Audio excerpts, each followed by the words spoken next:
Bonjour à toutes et à tous. Aujourd'hui, on plonge dans le monde de la technologie agricole. On va faire un parcours qui nous mène des OGM, les organismes génétiquement modifiés, jusqu'aux NTG, les nouvelles techniques génomiques. Et au milieu de tout ça, on va s'intéresser à un élément souvent oublié mais absolument crucial, la question des brevets. Voilà la question qui va nous guider. D'un côté, on a la promesse d'une technologie qui pourrait résoudre les plus grands défis de l'humanité. Et de l'autre, la réalité, avec ses conséquences souvent complexes. C'est cette tension qui est vraiment au cœur de toute cette histoire.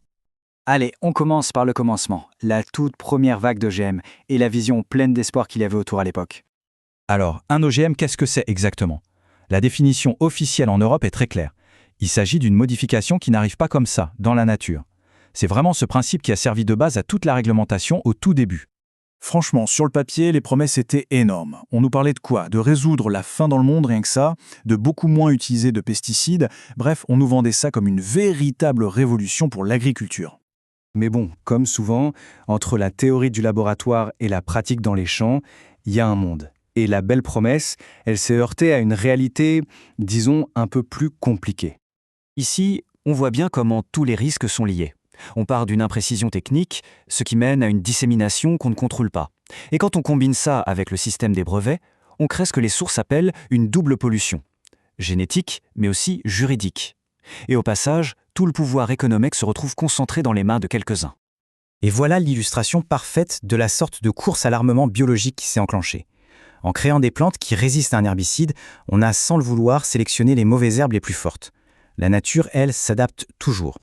Et ce graphique est super parlant pour le deuxième problème. Regardez la corrélation. Plus on cultive des plantes qui produisent leur propre insecticide, et plus on sélectionne des insectes qui y résistent. La solution est en fait devenue une partie du problème.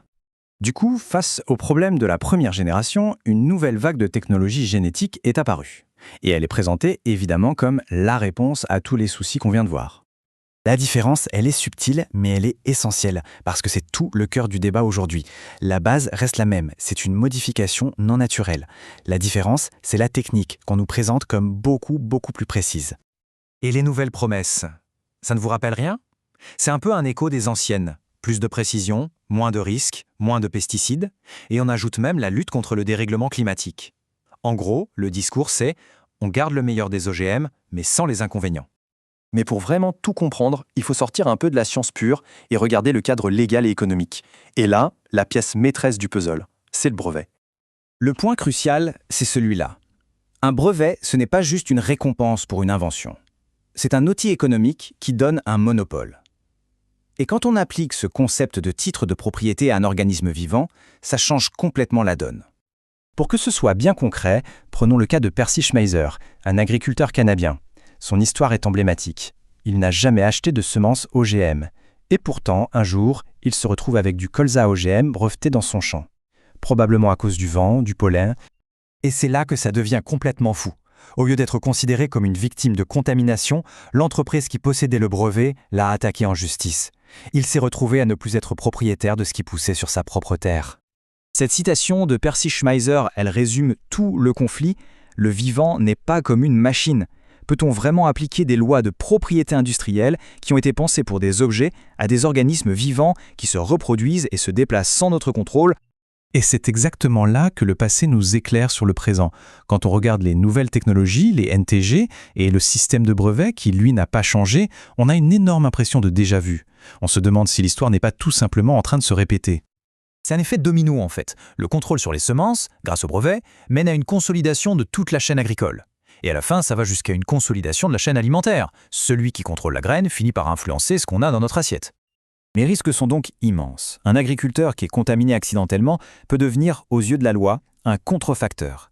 Et le pire, c'est que la charge de la preuve est inversée. C'est à lui de prouver son innocence. C'est une situation kafkaïenne où la victime devient l'accusé.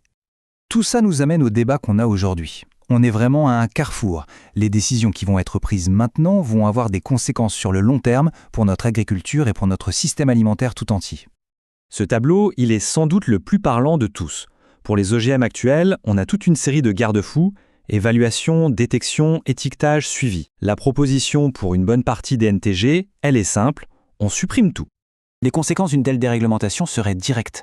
Sans transparence, plus de choix possible. Ça menace l'autonomie des agriculteurs, mais aussi des pays qui pourraient se voir imposer des produits qu'ils ne peuvent même pas identifier. Ça peut même créer d'énormes blocages commerciaux. En fin de compte, ce qu'on voit, c'est que le débat va bien au-delà de la science.